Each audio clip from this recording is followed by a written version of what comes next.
Kung ikaw ay zero experience pero gusto mong matuto ng Facebook ads or Amazon PPC, then this video is for you. A lot of people, they think na wala silang experience, pero dahil nga madalas tayong nasa social media, kino-consume natin as many contents as possible para malaman natin, number 1, ano ba yung mabentang skill set? Number 2, ano ba yung malaki yung sahod? Siyempre, yun yung importante eh. However, sorry to burst your bubble, but kung ikaw ay beginner, huwag mo munang isipin na mag-niche down. At ito ay opinion ko. Kung may sarili kayong opinion nyo, gumawa kayo sarili nyong content. But ito ay opinion ko.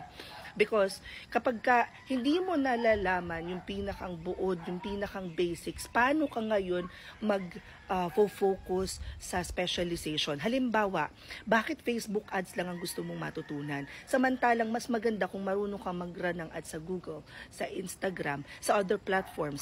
Bakit Amazon PPC lang? Halimbawa, meron kang palang client na nasa credit repair pero gusto nilang mag-PPC. Masaservice mo ba yun? Hindi. These are just some of the things that you have to consider when you are looking for upskilling. Ganyan. Anyway, sagutin natin yung question dito. Ask ko po kung pwede ba yung PPC training nyo for beginners, as in zero knowledge. Yes. Ang pinakang focus kasi namin sa class is hindi lang yung bastang alam mo kung ano yung ginagawa.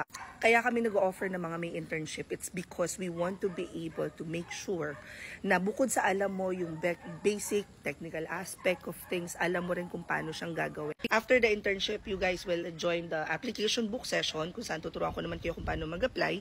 Pagkatapos, magkakaroon kayo ng final activity and then doon kayo makakapag-schedule ng one-on-one with me. All of this na na-mention ko ay 999 pesos lang. At kung gusto nyong join sa next class, work till 8 p.m. During the course of 2 days, you guys will learn PPC, which is a form of media buying na very popular ngayon sa mga client.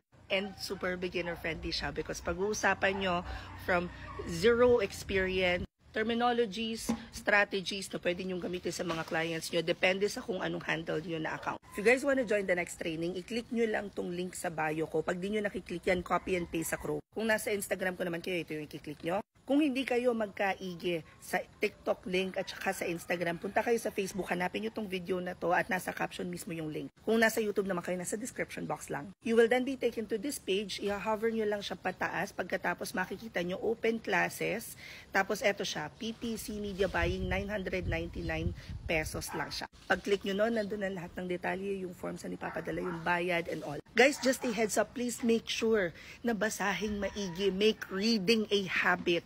Because pag i-enroll nyo pa lang, makikita na natin kung kayo ba ay bagay sa freelancing or hindi. Because ang daming tao na gustong maging freelancer pero simpleng pagbabasa ng instructions hindi nagagawa. At guys, PPC yung pinag-uusapan natin. So kailangan dito gumagamit ng utak.